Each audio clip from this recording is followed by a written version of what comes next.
নমস্কার বন্ধুরা, তোমরা সকলে কেমন আছো?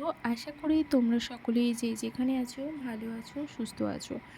আজকের টপিকটা কিছুটা এই ধরনের। আগামী এপ্রিল মাসে তোমাদের লাভ রিলেশনশিপটা কেমন থাকবে? আজকে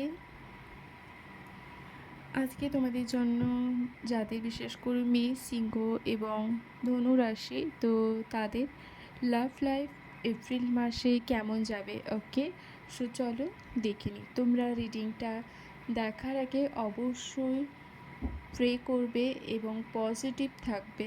ওকে, এবং যদি তোমাদের ভিডিওটা ভালো লেগে থাকে তাহলে অবশ্যই লাইক করবে, শেয়ার করবে এবং কমেন্ট করবে।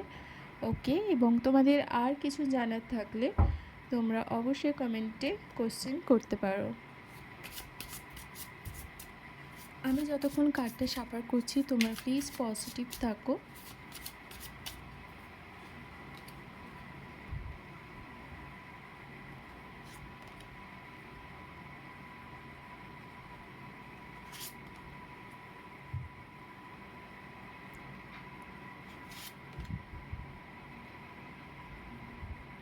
ওকে, সো যাদের রাশি রয়েছে মেষ, সিংহ, ধনু।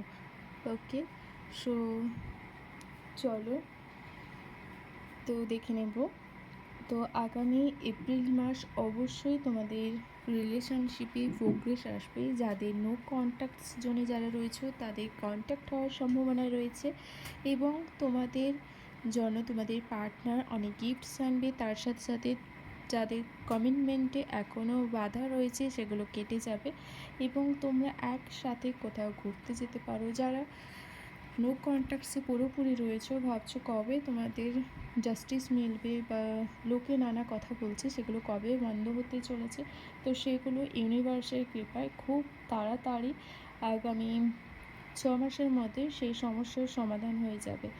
ওকে, এবং চলো দেখে নেব কি বলতে চাইছে তোমার পার্টনার।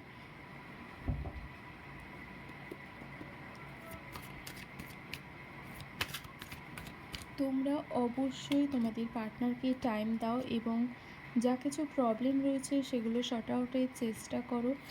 এবং যারা তোমরা মেডিটেশন করো অবশ্যই মেডিটেশন করবে, এবং তোমরা তোমাদের ক্রাউন চক্র, রুট চক্র এগুলোকে অ্যাক্টিভ করো, প্রে করো। ওকে ওকে, তো তোমার পার্টনার অ্যাকচুয়ালি কেমন মানুষ তুমি কিন্তু এখনও ওকে ঠিকমতো চিনে উঠতে পারোনি। ও নিজে যেমন ও সেরকমভাবে কিন্তু দেখায় না। ওকে, ও তোমার থেকে লুকিয়ে বেড়াচ্ছে, হয়তো তোমাকে টেস্ট করতে চাইছে। ওকে, তবে তোমার ব্যাপারে তোমার পার্টনার তার বাড়িতে বলে, এবং ও নিজেও জানে তুমি কতটা ভালো মানুষ। ওকে, এবং ও সবসময় তোমাকে চায়, পছন্দ করে। ও এটাও ইউনিভার্সের কাছে প্রে করে যে যেন তোমার সাথে ওর বারবার দেখা হয়ে যায়। ওকে, চলো কি গাইডেন্স রয়েছে দেখে নেব।